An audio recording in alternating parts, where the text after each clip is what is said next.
Let's talk about the scoop that Alex Thompson and Holly had about Josh Shapiro potentially helping a Republican in a race because he was ticked off at a Democrat who he felt undermined him. This time, there's tape. Just like you and your union had supported candidates such as Stacey Garrity. Can you talk a little bit about that? Because that seems to go against kind of what you're talking about here today.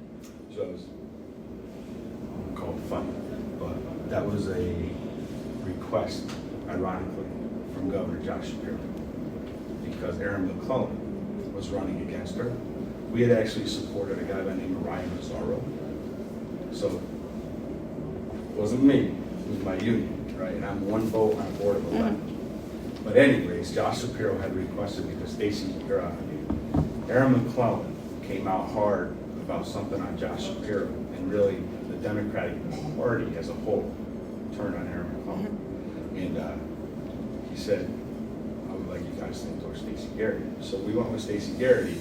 To me, what's most interesting about that story is what we keep hearing from Democrats in Pennsylvania, just how much they don't like Josh Shapiro, how much they don't think he's the real deal. And my whole belief on these things is if you're not a close facsimile or an actual facsimile to your real self in public, you aren't going to win a nomination. You sure as hell aren't going to win a presidency because people have a pretty good x-ray. Well, it's the Hillary lesson. Ask President Romney about that.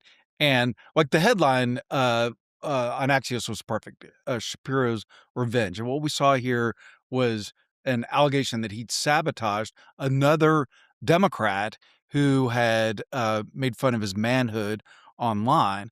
And the person involved says they misspoke, but it's moving around Pennsylvania like wildfire. And what we're told is the closer Pennsylvania Governor Josh Shapiro gets to seeking the Democratic nomination, and he'll head that way because why not, right? Like we hear at least 20 Democrats will be on the stage for the first 2028 Democratic debate. But the closer he moves behind the curtain, the more of this kind of thing you're going to hear. And it might seem superficial. It's not superficial. Like if you don't know who you are, people can feel it. I think it's one of the reasons that J.D. Vance isn't as popular as Donald Trump and isn't probably the slam dunk nominee that people think he is. He doesn't always know exactly who he is, and he's a very different person than he was 5 or 6 years ago. You talk to Democrats in Pennsylvania, you get that sense about Governor Shapiro, who is obviously very popular in that state, who probably is in the top 5 in terms of, potential candidates who could win the nomination. Pennsylvania, a massive swing state. If you could deliver it, you might be able to deliver the presidency. And a place that this is different, and I think about this going back to the time I covered Virginia politics for the Richmond Times-Dispatch and watched Democrats fight there, watched Governor Doug Wilder, the first elected Black governor in America, try to run for president.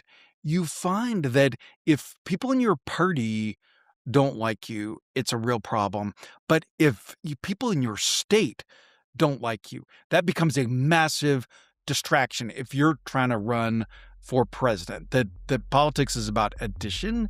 And if you don't start with your own state, you have a really uphill fight.